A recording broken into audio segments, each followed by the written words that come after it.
If I'm going live, I'm usually out doing something. Therefore, me being inside the car all the time. So, today, football game for the son. So wait for him to go out there. But let's talk about the waiver wire. So,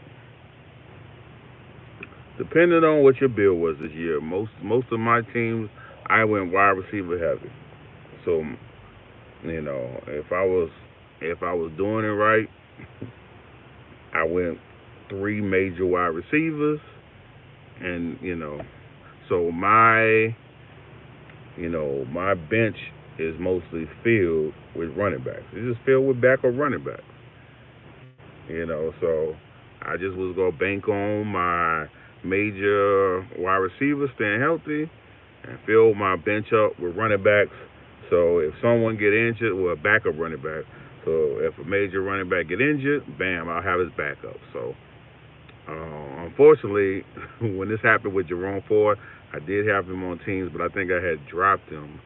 And like I get so impatient, and I think I had dropped him in a couple leagues. But it is what it is.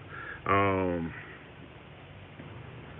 and on the other end, if you someone that you was like, man, it's too much value with the running backs. It's too much value, and you went running back heavy. This was a great year for you. This was a great year for you if you picked the right people.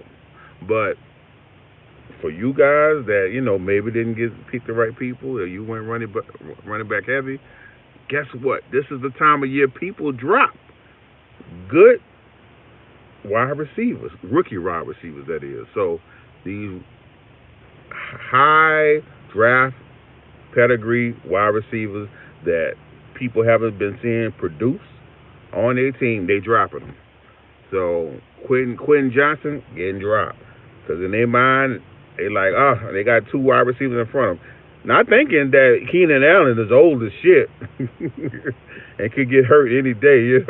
Both of them was hurt a lot last year. So but dropped them. So that is definitely someone for you to pick up. I think some people are probably getting frustrated with JSN because JSN not putting up any numbers. Look for him to get dropped.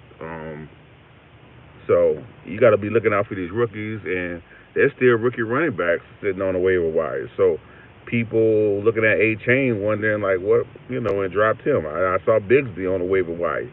So there is talent out there on the waiver wire.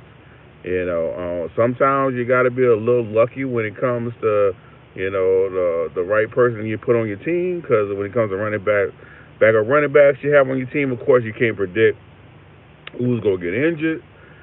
It is what it is. I usually like to put backup running backs on my team to older players. So Chubb would have been considered an older player. I got what's his name, Keontae Ingram everywhere. Got him everywhere. If Connor, and guess what? This might be the year Connor don't have one injury. I got Tajay Spears everywhere. Guess what? This might be the year that Derrick Henry don't have one injury.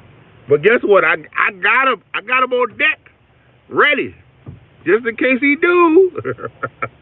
Just in case he do. So yeah. So hey man, look over your waiver wires. Make sure Make sure there's not nothing you can use, because that's what a lot of you people doing. Y'all be look. I'm getting notifications right now of people combing the waiver wires.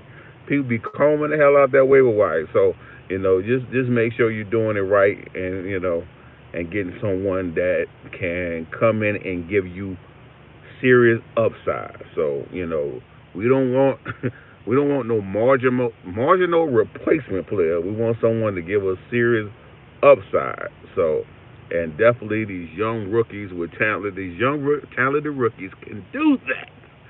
So go check your waiver wire. Peace.